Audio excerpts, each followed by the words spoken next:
Hey guys, une udah mau ubaki rumdai kila. Pungbat penyengnya Hey guys, katanya gawe ro ka dangdon hi. Kalau bintep katanya ka dang kamha te pilak ban itu amne. Ba kadai ka lum bintep ka ba dang kamha. Yang pentang in pen i pi. Amno kalong spok mo. Stang kane gawe hi mo kalau bintep ka ba dang kamha. Te pilak ban pej hang ne. Ba kalong thikum kalum bintep hi. Hey guys, sampai ngapi kadai ne kam dei sisa ne kalau tep kane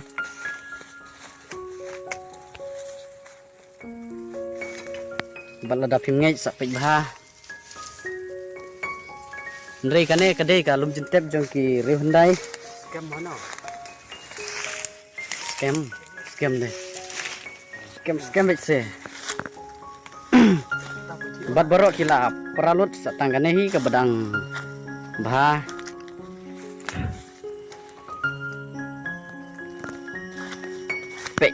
kalong scam mo kanay kalong step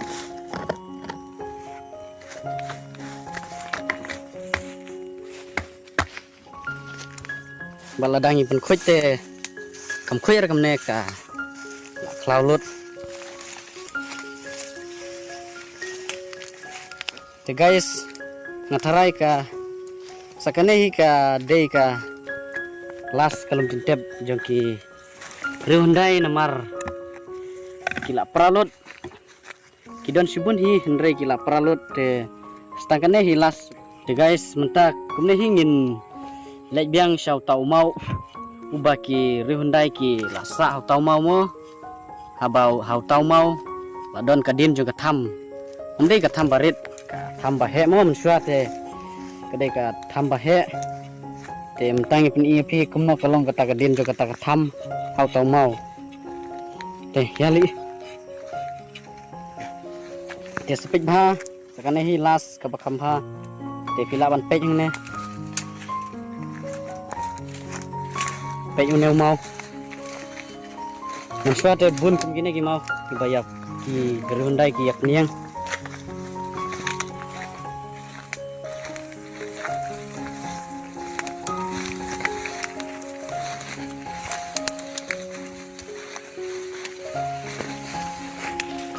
guys kini kide ki muat mo ki lu jentep ki ba phi ngil dep new imne tepek kalong kalong jentep tikum kalong jentep hi ya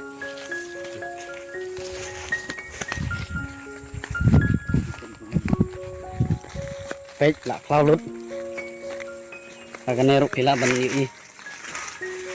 perfect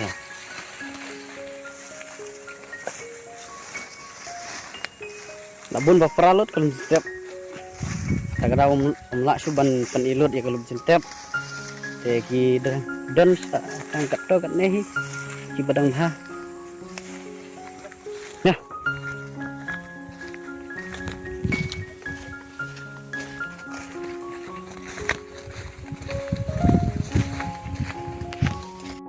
nak yang bayo selap la janhap te mentang pen ep sejan junto mau baik aktor labit ternak telim labit telim aktor benak kidon sibun mah kijing asa ji kemau ji Hyundai ki beriu mentah kim nek su ki timo tak dau kila pen pralut yang tang pen ep yo tau mau ba don ki din jat jong tham yang ne pila ban ui sibun kis san ki baki Hyundai kila pan saji kemau ingi mo siap in pen ep pek kine ki mau bena pek nadu step 1 step 2 step 3 step 4 ter sete dang bun pha pek tang bam don bon khoi te mi tenar ya